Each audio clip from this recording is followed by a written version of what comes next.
Net JRF के फायदे क्या हैं? ठीक, तो फायदे अभी अभी सब ऑलमोस्ट मैंने बता ही दिए। जेआरएफ की फाइनेंशियल सपोर्ट मिलता है। देखो भाई, ये सच में बहुत बड़ा फैक्ट है कि जब आप पीएचडी कर रहे होते हो या फर्दर आपको स्टडी करना है, एमए एमएससी कर लिया, आगे पढ़ना चाहते हो, तो ये वो समय आ जाता है जब घर वाले नमस्ते करते हैं आपको कि भैया प्रणाम, अब हमारे पैसे पे बैठना बंद करो, अब हम नहीं दे पाएंगे, अब हम तुम्हारी स्टडी को आगे अफोर्ड नहीं कर पाएंगे। और कितना पढ़ेगा? ठीक है, पढ़ते ही रहेगा क्या जिंदगी भर? इतने पैसे कहाँ से लाएं? स्कूल की तेरी इतनी फीस दे दी, कॉलेज की इतनी दे दी, फिर तेरे को ग्रेजुएशन के बाद पोस्ट ग्रेजुएशन भी करा दिया, अब पीएचडी की भी फीस दें। है? नौकरी कब करेगा? सेटल हो जा, पैसे कुछ कमा ले, घर में देख ये लोग बीमार हैं, ये बूढ़े हो गए, हम ऐसे हो गए, तो तू क्या कर रहा है भाई? ऐसे ऐसे करके सुनने को मिलता है घर में। ठीक है।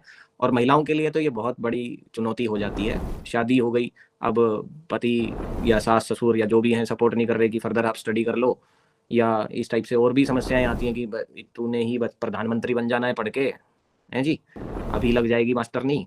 100 तरीके की बातें होती हैं। और क्या करेगी नौकरी करके, घर में रह ले, ये वो 10 बातें होती हैं, और कोई आपको सपोर्ट नहीं करता है। दूसरी चीज़, आपके छोटे मोटे बहुत सारे खर्चे होते हैं, विशेषकर महिलाओं के, कि भैया छोटी छोटी चीज़ के लिए, क्योंकि आप नौकरी नहीं जा रहे हो, आप घर का काम भी कर रहे हो अनपेड सैलरी पे, मतलब घर का काम कर रहे हो लेकिन आपको सैलरी नहीं मिल रही है घर का काम करने की, है जी। बच्चों की जिम्मेदारियां संभाल रहे हो लेकिन आपको कोई पैसा नहीं दे रहा कि आप पूरे दिन बच्चों को खिलाते हो तो इतना रुपया ले लो। और विदेशों में इन चीज़ों के पैसे मिलते हैं, हर छोटी चीज़ के, बर्तन धोने के पैसे मिलते हैं, रोटी बनाने के पैसे मिलते हैं, झाड़ू पोछा करने के पैसे मिलते हैं, पंखे साफ करने के पैसे मिलते हैं, ठीक है, बिस्तर सेट करने के पैसे मिलते हैं, हर चीज़ के पैसे मिलते हैं। ठीक है।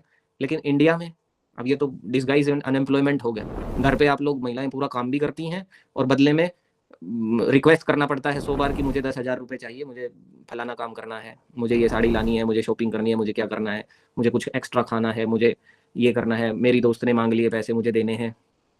कितनी छोटी छोटी चीज़ें हैं, नहीं मिलते हैं जी। तो ऐसे में आपकी जो फेलोशिप है वो आपको सपोर्ट करती है, फिनेंशियली इंडिपेंडेंट बनाती है। आपको मांगने की जरूरत नहीं है, आपके पास जेब में पैसा है, जहां मर्जी खर्च करो। और थोड़ी धौंस भी बन जाती है, वो जब पैसा आएगा तब पता चलेगी क्या धौंस होती है। ठीक है। तो मैं ये नहीं कह रहा कि आप धौंस जमाओ या मिसयूज करो, मैं ये कह रहा हूँ कि जरूरी है आपके लिए अपने पैरों पर खड़ा होना, और हमेशा हमें इंडिपेंडेंट ही रहना चाहिए। हम क्यों दूसरे पे निर्भर रहें भाई किसी भी चीज़ के लिए। तो रिसर्च की ये जो फंडिंग है, ये जो जेआरएफ है, आपको इंडिपेंडेंट बनाता है at any stage of time. बहुत लोग मैंने देखा है, मेरी खुद की सिस्टर का मैं हर बैच में एग्जांपल देता हूँ। मेरी एल्डर सिस्टर रोजी आर्या, उन्होंने जेआरएफ क्वालिफाई किया और साइंस स्ट्रीम से थी वो, प्लांट मोलिकुलर बायोलॉजी में उन्होंने अपनी वो पीएचडी, मास्टर्स और पीएचडी दोनों किया।